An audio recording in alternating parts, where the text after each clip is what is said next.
നമസ്കാരം. ഋഷിപ്രോക്തം ചാനലിലേക്ക് ഏവർക്കും ഹൃദ്യമായ സ്വാഗതം. പുതുവർഷ നക്ഷത്ര ഫലങ്ങളെയൊക്കെ പ്രത്യേകം അവതരിപ്പിച്ചിരുന്നു.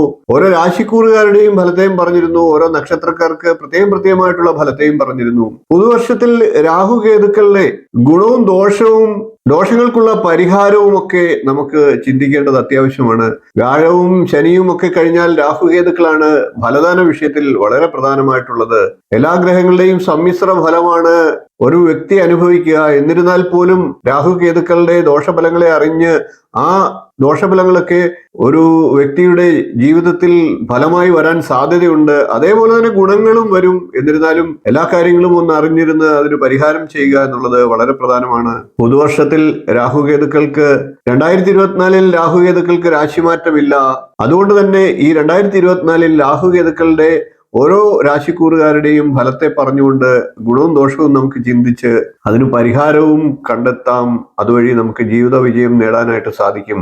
അത്തരത്തിലുള്ള വീഡിയോ ആണ് ഇപ്പൊ ചെയ്തു വരുന്നത്. മേടം മുതൽ മിഥുനം വരെയുള്ള രാശിക്കൂറുകാരുടെ ഫലത്തെ പറഞ്ഞു കഴിഞ്ഞു. ഇന്ന് ഞാൻ അവതരിപ്പിക്കുന്നത് കർക്കിടകം രാശിക്കാരുടെ രാഹുകേതുക്കളുടെ രാശിമാറ്റ ഫലവും അതിന് വേണ്ടതായിട്ടുള്ള പരിഹാര കാര്യങ്ങളുമാണ്. വീഡിയോയിലേക്ക് കിടക്കാമെന്നതിന് മുമ്പ് ചാനൽ ഇതുവരെ സബ്സ്ക്രൈബ് ചെയ്യാത്തവരാണെങ്കിൽ ഒന്ന് സബ്സ്ക്രൈബ് ചെയ്യുക എന്ന് അഭ്യർത്ഥിക്കുകയാണ്. അതോടൊപ്പം തൊട്ടടുത്തുള്ള ബെൽ ബട്ടണിൽ മുകളിലുള്ള ഓൾ എന്ന ബട്ടൺ കൂടി ഒന്ന് സെലക്ട് ചെയ്യുക. അതുവഴി ഞാൻ തുറന്നു നൽകുന്ന വീഡിയോകൾ നിങ്ങൾക്ക് കാണുവാൻ സാധിക്കും. വളരെ ചെറിയൊരു വീഡിയോ ആണ്. വീഡിയോ അവസാനം വരെ ഒന്ന് കാണുക, പ്രോത്സാഹിപ്പിക്കുക. ഇന്ന് കർക്കിടക്കൂറുകാരുടെ ഫലത്തെയാണ് പറയുന്നത്. കർക്കിടക്കൂറിൽ വരുന്നത് പുണർദത്തിന്റെ കാൽഭാഗം, പൂയം, ആയില്യം എന്നീ നക്ഷത്രങ്ങളാണ്. രാഹുകേതുക്കളുടെ രാശിമാറ്റ ഫലം മാത്രമാണ് പ്രതിപാദിക്കുന്നത്. രാഹു 9ാം ഭാവത്തിലും കേതു 3ാം ഭാവത്തിലുമാണ് സഞ്ചരിക്കുന്നത്. രാഹുവിന്റെ സ്ഥിതി മൂലം മാതാപിതാക്കൾക്ക് ആരോഗ്യത്തിന് ഹാനി ഉണ്ടാകാനുള്ള സാഹചര്യമുണ്ട്. ഭാഗ്യധർമ്മ ദയാപുണ്യ തപസ്താത അവസ്ഥത എന്നാണ് 9ാം ഭാവത്തിൽ രാഹു നിൽക്കുന്നതിന്റെ ഫലം. ഭാഗ്യം, ധർമ്മം, ദയ, പുണ്യം 9ാം ഭാവത്തെ കുറിച്ച് ചിന്തിക്കുന്നത്. ഭാഗ്യം, ധർമ്മം, ദയ, പുണ്യം, തപസ്, ദാനം ഇവയൊക്കെ നടക്കും എന്ന് തന്നെ നമുക്ക് അതുകൊണ്ട് പറയാം. കടമകളൊക്കെ കർക്കിടകൂറുകാർക്ക് നടത്താൻ പറ്റുന്ന സാഹചര്യമാണ്. വ്രതം അനുഷ്ഠിക്കേണ്ടതായിട്ടുള്ള സാഹചര്യങ്ങളും വരും. മക്കളുടെ സുഖങ്ങൾ ദർശിക്കാനുള്ള സാഹചര്യം വരും. രാഹുവിന്റെ സ്ഥിതി മൂലം സദാചാരബോധം ഏറുന്നതാണ്. ഗുരുക്കന്മാരുടെയൊക്കെ പ്രീതി നേടാനുള്ള അവസരങ്ങളും ഉണ്ടാകും. രണ്ടാമത്തെ പുത്രൻ അഥവാ പുത്രിയെ കൊണ്ട് കൂടുതൽ മേന്മകരമായിട്ടുള്ള ഗുണഫലങ്ങൾ ലഭിക്കുന്നതാണ്. ശത്രുക്കളുള്ളവർക്ക് ശത്രുക്കളെയൊക്കെ ജയിക്കാനുള്ള സാഹചര്യവും ഉണ്ടാകും.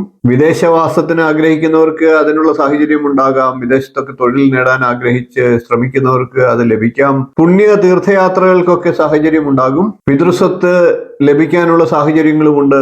ധൈര്യം, വീര്യം, ദുർബുദ്ധി, സഹോദരം, വൈര്യം, പരാക്രമം, വലതു ചെവി എന്നീ കാര്യങ്ങളൊക്കെയാണ് 3ാം ഭാവം കൊണ്ട് ചിന്തിക്കുന്നത്. അതുകൊണ്ട് തന്നെ വലതു ചെവിക്ക് അല്പം സ്വസ്ഥതക്കുറവൊക്കെ ഉണ്ടാകാനുള്ള സാഹചര്യങ്ങളുണ്ട്. മറ്റുള്ളവരുടെ സഹായം ലഭിക്കാനുള്ള സാഹചര്യങ്ങളുമുണ്ട്. പരിശ്രമങ്ങളൊക്കെ വിജയത്തിലെത്താനുള്ള സാഹചര്യവും കേതുവിന്റെ ഫലമായിട്ട് 2024 കർക്കിടകൂറുകാർക്ക് ലഭിക്കുന്നതാണ്. ഇനി നമുക്ക് രാഹുകേതുക്കളുടെ രാശിസ്ഥിതി മൂലമുള്ള ദോഷപരിഹാരത്തെ ഒന്ന് ചിന്തിക്കാം. പിതാവിന്റെ വഴിയിലുള്ള ധർമ്മദേവതാ സ്ഥാനത്ത് ദർശനം നടത്തേണ്ടതാണ്. കുടുംബത്തിന്റെ വടക്ക് ദിക്കിലുള്ള സർപ്പദേവതാ ക്ഷേത്രത്തിൽ ദർശനം നടത്തി ഫലപ്രദമായിട്ടുള്ള വഴിപാടുകൾ ചെയ്യുക. ഗുരുവായൂര്, ഏറ്റുമാനൂര്, രാമേശ്വരം തുടങ്ങിയ ക്ഷേത്രങ്ങളൊക്കെ ദർശിക്കുന്നത് വളരെ പുണ്യഫലത്തെ ലഭിക്കുന്നതിന് സഹായിക്കും. കേതു ദോഷ പരിഹാരത്തിനായി ഗണപതിക്ക് കറുക ഹോമവും മുക്കൂറ്റി ഹോമിക്കുന്നതും ഒക്കെ ദോഷഫലത്തെ ഇല്ലാതാക്കും. ഗണപതി പ്രസാദം, ഹോമത്തിന്റെ ചാന്ത് നിത്യം അണിയുന്നതും വിശേഷ ഫലവും ചെയ്യും. കൂടാതെ സുബ്രഹ്മണ്യ സ്വാമിക്ക് പഞ്ചാമൃതം വഴിപാടായി നടത്തുന്നതും ദോഷഫലത്തെ ഇല്ലാതാക്കും. ചൊവ്വാഴ്ച ദിവസങ്ങളിൽ സുബ്രഹ്മണ്യ സ്വാമി ക്ഷേത്രത്തിൽ ദർശനം നടത്തി ശക്തിയുക്തം വഴിപാട് ചെയ്യുക. സുബ്രഹ്മണ്യൻ, ഗണപതി എന്നീ ദേവതമാരുടെ മന്ത്രങ്ങളൊക്കെ ജപിക്കുക. ഇത്രയും കാര്യങ്ങളാണ് കർക്കിടകൂറുകാരുടെ 2024 രാഹുകേതു രാശിസ്ഥിതി മൂലമുള്ള ഗുണദോഷങ്ങളും പരിഹാരങ്ങളും. വീഡിയോ ഇഷ്ടപ്പെട്ടുവെങ്കിൽ ഒന്ന് ലൈക്ക് ചെയ്യുക, ഷെയർ ചെയ്ത് മറ്റുള്ളവർക്കും ഈ അറിവൊന്ന് നൽകുക. ചാനൽ ഒന്ന് സബ്സ്ക്രൈബ് ചെയ്തേക്കുക. നിങ്ങളുടെ അഭിപ്രായം കമന്റായിട്ട് അറിയിക്കുക. അടുത്ത ദിവസം നമുക്ക് ചിങ്ങക്കൂറുകാരുടെ രാഹുകേതു രാശിമാറ്റ ഫലവും പരിഹാരവുമായി കാണാം. നന്ദി, നമസ്കാരം, ശുഭദിനം.